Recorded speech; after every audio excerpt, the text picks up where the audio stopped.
sometimes you lose the real authentic flavor and you lose that real zest that the community desires. But to me, it's not about judging one or the other. It's about staying true to yourself. That was well put. Definitely. Now, one of them comedians that I think we all would agree is cut from that old school cloth, give it how it is Katt Williams. One of the best to ever do it, one of the best doing it right now.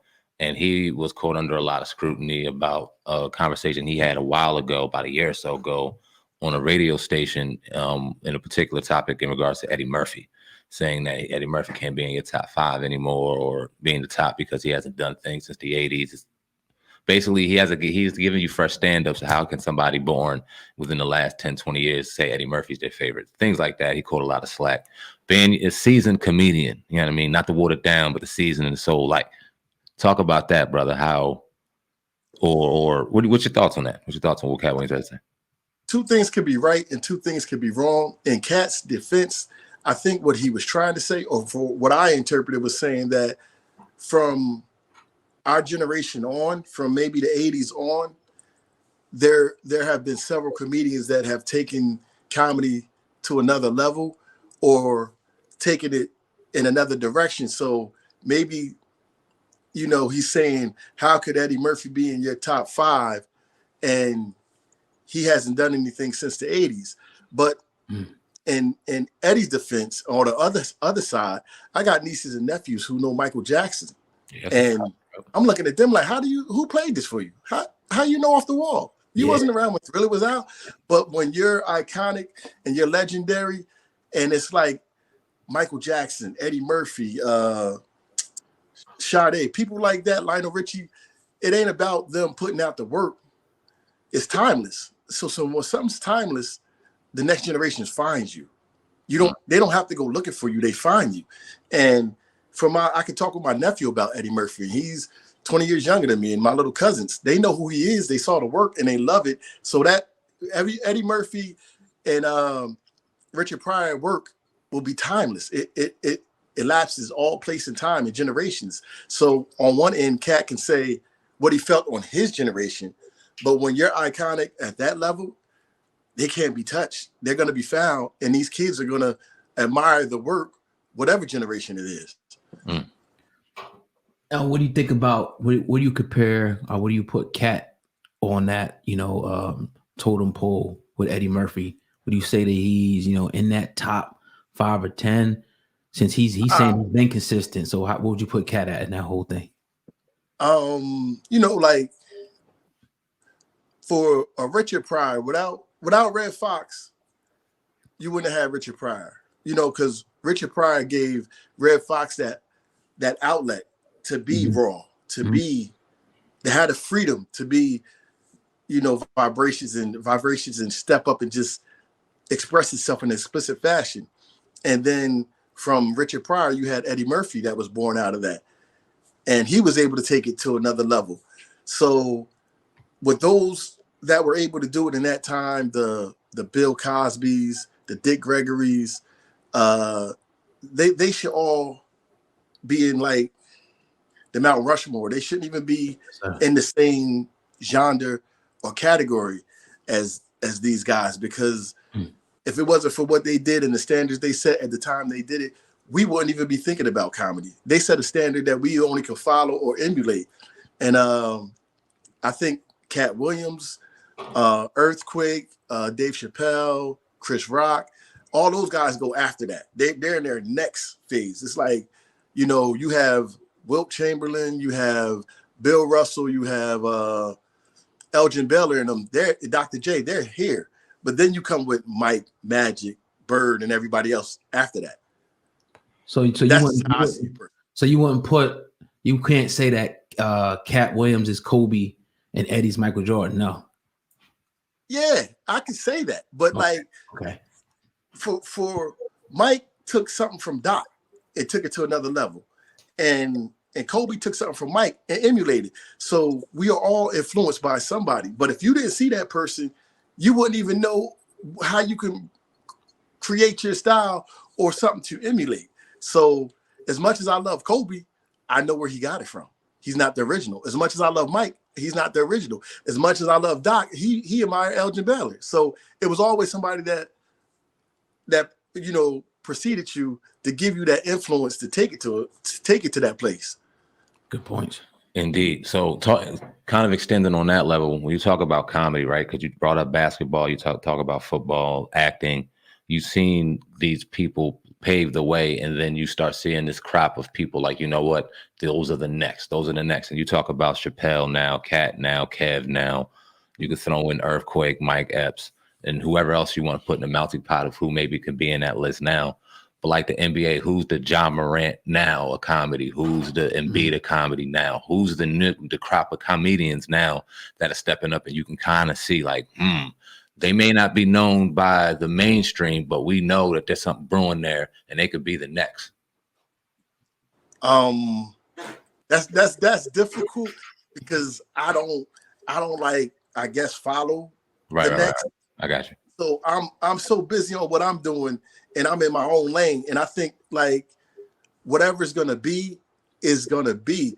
And I think if you're trying to get that spot or you're fighting to get that spot, you're kind of taken away from, being organic or authentic. Like your audience is gonna tell you if you're great or not. Your audience is gonna tell you, that dictate to who's the next. So I can feel like somebody's the next, but it takes that, like when Chris Tucker came out, he was not in that mix, but when he came out, he just hit like,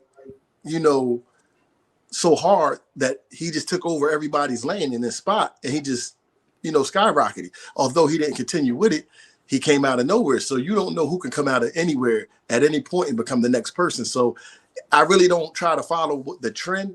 I just try and focus on what I'm doing. Right. Understood. Now, we had a lot of female comedians on, and one thing that, was a constant is they all kind of said they felt a little disrespected in comparison to their male counterparts in the comedy world. Female comedians, who would you put up on that Mount Rushmore as being the top female comedians? Of course, the Melody Camachos, Ada Rodriguez's, Lunel, Hope Flood, the ones, Shamor, Monique, the ladies that have been out there, that's been there. They've been there, grinding from the beginning of the time. And I'm probably leaving somebody name out, but we all know those women who've been there with the men from the front line that really don't get the recognition or get the accolades. But when it comes to, getting out there and holding the mic, they stand up with anybody. Right. Talk about political correctness in comedy real quick. What's my man? Steve Harvey, he came out, said that he's done with comedy. He doesn't even want to do stand-up anymore because of the political correctness, and it took away from comedy, the essence of it. Being out here and on the grind with some of the best, do you feel that way? Do you see that happening amongst when you go to certain stages and crowds, and how does it affect comedy? For a person like Steve Harvey at his level, I can see what he means and how he feels, or how it could affect him at that level that he's at and where he's ascended to, because he's going to be in so many different crowds, elite crowds, and places where people are going to be able to judge him on different levels and platforms, because he has so many different networks and outlets, from the Family Feud to TV shows, to where he's going to be judged more harshly and critiqued on that level. And I can respect him for saying he can't say the things he want to say and be free. However, for the comedians that are not in his lane, that are on the chitlin circuit, that has an underground audience, like for myself, my comedy is kind of raw. It's very vulgar at times, but I know my audience, so I stick to my audience. Like I get invites to certain shows, like to Martha Vineyard or to a different kind of arena, and I say, I'm not going to do that because that's not my type of crowd. And I'm comfortable saying that because I know what my comedy brings and what's my target audience. So I think for each individual that has their brand, you can't take something that's going to be more for our culture of the hood and think you can, it's going to be, you can acclimate that in an audience that's going to be political or mixed or have a diverse crowd, because it might not go over well. So without even going through that trouble, sometimes it's best just to stay with your crowd. And if you're winning in your lane, sometimes you can't win everybody's lane. Smart. Now, in your opinion, would that make somebody like a Steve Harvey or anybody in general a sellout because they didn't want to, say if it was something that important that needed to be talked about, but they knew that they said this about this particular group of people that they would face backlash? Did that make them a sellout in your opinion, or just being smart? For me, it's difficult. The word sellout for me is difficult because I can't judge anybody for their own individual career because I don't know his mortgage payments. I don't know his car notes. I don't know the responsibility that he has to go home with to say, I can't risk losing this. So when people say people sell out, it's hard for me to embrace that because it's like, you don't know what that person's financial circumstances, the desperation they're under, or what they have to do in order to maintain their lifestyle or to survive or stay above water. Like something that I might not sell out for might be something that somebody else can sell out for. So, sometimes people who selling out think they're buying in. It's just a perception to me.